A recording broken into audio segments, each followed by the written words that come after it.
I'm Kevin Shaw, and you're watching the Watercraft Journal.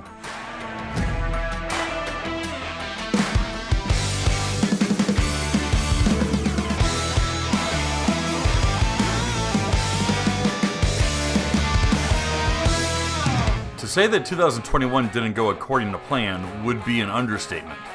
Log jams in international and domestic shipping, sudden winter ice storms freezing pipes at processing plants, and sweeping national shutdowns halting production delayed Yamaha's production and delivery of its 2021 model line, much to the chagrin of dealerships and customers alike.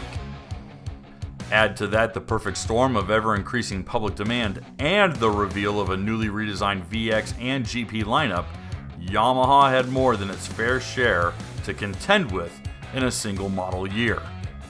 So it came to us as a huge surprise that Yamaha didn't just reissue last year's models with the same old bold new graphics, but rather made major significant changes to the brand's flagship FX line, as well as added a whole new machine altogether. Brian Setti, general manager of Yamaha's Watercraft group, said, "Consumers are looking to use their WaveRunners in all new ways on the water, whether it's a touring adventure, all-day cruising and lounging, water sports, or fishing. We wanted to create a WaveRunner line and related accessories that power our consumers' passion for the water. Our new FX series pushes the boundary of luxury, tech, and performance. And our all-new Rec Deck offers a new level of customization for anything our customers can dream of doing on the water." Yeah, you heard that right, Yamaha is going fishing. As we at the Watercraft Journal rightly predicted, Yamaha wouldn't solely dedicate a single runabout to fishing. Rather, the option was to allow the entire range of redesigned FX WaveRunners access to the same accessories needed to enable any customer to custom fit one of two Jetfish packages, each using Yamaha's all-new multifunction Rec Deck platform. Sold as its own accessory, the Rec Deck is a 6 square foot platform featuring integrated tracks and 4 built-in fold-flat cleats, designed to accept a vast array of accessories with nearly limitless arrangement possibilities. Covered in CNC cut marine mat carpeting, the Rec Deck also features a stellar full-length reboarding ladder that tucks up beneath the platform.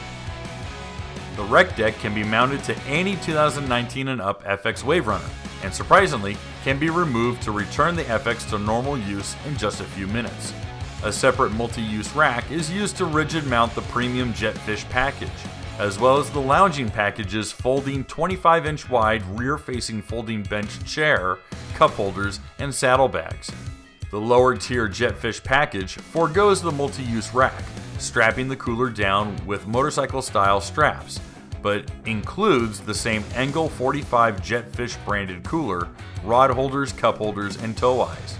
Although part of the accessory group, the massive Garmin EchoMap UHD fish finder and GPS, with an ultra-high-definition scanning transducer, and extra rod holders are sold separately from the two Jetfish packages. Lastly, the towing package includes a single rider tube, sold in either yellow or gray, a 12-volt pump, tow rope, and bungee hold-down. In testing it, we found it more fun to simply dive from the Rec Deck and reboard using the 3-rung ladder, very obviously taken from Yamaha's boat division.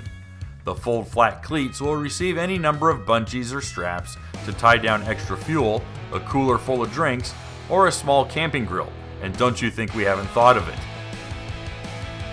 Of course, all of these will work great for Yamaha's refreshed FX lineup. Changes to the full-size segment are so significant that it's sure to upset those who waited extra long for their 2021 model to show up. From 10 feet away, most won't notice the changes as few are so dramatic, but upon closer approach, they reveal themselves in a big way, in a big 7-inch wide way. For all SVHO-equipped FX WaveRunners, Yamaha has upgraded the touchscreen dashboard with a high-response, glare-resistant glass display. This full-color touchscreen dashboard provides audio controls, phone and text notifications, that is when synced via Bluetooth to your smartphone, GPS mapping, and Yamaha's drive control functions, which were first featured on the 2021 GP 1800R models. All standard high output models receive all of the same functions, but with a smaller 5-inch display. Both the 5 and 7-inch wide systems feature GPS mapping with geofencing. This means that with the optional GPS map card installed, the operator can input GPS waypoints, follow tracks, and geofence a riding area where the watercraft can operate. With geofencing activated, a virtual fence is created and will sound an alarm telling the operator that they have ridden too far, which is ideal for young or first-time riders. And all of this means that the Yamahas now have a true GPS speedometer. Sharing with last year's redesigned VX and GP series, the FX is available with a factory-installed digitally integrated audio system, featuring twin 4.5-inch 50-watt waterproof marine speakers, an integrated 2-channel amplifier, and a low-voltage regulator to protect the battery. Like the VX and GP, the system is operated through a control pad found beneath the steering column. When synced, a visual prompt will appear on the Kinect's touchscreen. Equally, you can now receive incoming calls and view incoming text message notifications all on the Kinect screen. There's even a noise-reducing microphone found above the audio controls, allowing you to make phone calls using the voice command button and your phone's AI assistant. Note that the audio package comes standard on the FX Limited SVHO and as a factory-installed option on all other FX series models for $800. It can't be added by the dealership later. The entire control console has been redesigned for 2022, including the return of the cast-in cup holders. The ram mounts are now fixed at each bottom. The FX series also inherited similar sleeker adjustable handlebars and control pods from the GP series, including the single on-off button and relocated cruise assist control button. This time, Yamaha has integrated dual hoops into the steering neck, making tying up to the dock easier. The FX also receives a new glove box. Dimensionally, it's the same size as before, but the lid is spring-loaded, rising up on its own. Gone is the rubberized latch, now with a sturdy plastic one instead. And inside, the glove box receives the same LED lights, 12-volt socket, and USB port, as well as the cell phone holder pocket as the aforementioned VX and GP models. But if you think that's it for the FX series, you'd be way off. Below the bond line is where things get really interesting. First, Yamaha looked very closely at what the aftermarket tuners were doing and radically tweaked the ride plate. The center surface is angled up 3 degrees on an extended runner, raising the bow up, reducing drag, and that wet ride. The plate's flanks were shaved down with deep skegs that provide knife-like rails for added tracking. On the sides, Yamaha moved the sponsons forward 50mm to reduce hull packing. But the biggest change goes completely unsung. No more Nano XL hulls. That's right, all FX WaveRunners now have SMC fiberglass hulls. While Nano XL and Nano XL2 will continue in Yamaha's decks, all full-sized runabouts will ride on thicker traditional fiberglass hulls. As SMC far outweighs Yamaha's nano materials, the development team created a lighter inner liner to stave off a bit of the weight gain.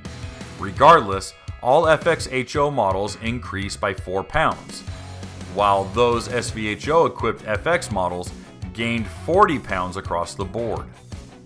While some might decry the switch to SMC, the decision, at least in our view, is brilliant. SMC fiberglass is denser, which absorbs vibration and chatter better. It distributes the force of impact with far less damage. There's less flexing, cracking, and overall failure to boot. And more importantly, it's easier and cheaper to repair. All things the long-term owner will appreciate. For those concerned about the sportier models, the GP 1800R SVHO and its naturally aspirated sibling, the GP 1800R High Output, don't change in weight or power output, only their colors. Equal to are the VX and EX series. Well, except for one major change. Gone is the EXR, the lightweight 110 horsepower Nano XL2 Rec Light rocket. Instead, Yamaha has rechristened our favorite little EX the Jet Blaster. Bathed in blue and lime yellow splatter paint graphics, the new 2022 Blaster draws heavy from its competitor with angled padded foot chocks, an open neck steering system with wider handlebars, and custom configured electric trim ideal for wave jumping and wheelies. The TR1 HO engine provides plenty of grunt to get the Blaster up to speed, and enough to lay the WaveRunner hard on its rail and power slide its Nano XL2 hull at least 10 to 20 feet across the water. Its spinning 360s are child's play. The Blaster makes it easy. Weighing in at 549 pounds, the Jet Blaster joins the 4-stroke Superjet in Yamaha's new freestyle category. Again, when you sorta wouldn't blame Yamaha if they chose to take it easy this year and just let the dust settle, they go and totally surprise the market with some major upgrades to its full-size FX runabouts, threw in a ton of new accessories and features, and even introduced a new freestyle WaveRunner. So yeah, you could kind of forget that whole taking it easy thing. Yamaha's charging hard into 2022 with a full arsenal of killer watercraft. Not like you needed another reason to camp out in front of your dealership already. I'm Kevin Shaw and you've been watching the Watercraft Journal. If you enjoyed this video, please give it a like, leave a comment, and share it with your friends. It'll definitely help us grow the channel. And if you want more content like this, please make sure to hit the subscribe button so you don't miss out on any of the 6 videos that we publish every week. And if you want even more content, please visit us at www.watercraftjournal.com, where new articles are written and published every single day, Monday through Friday, entirely subscription free to you.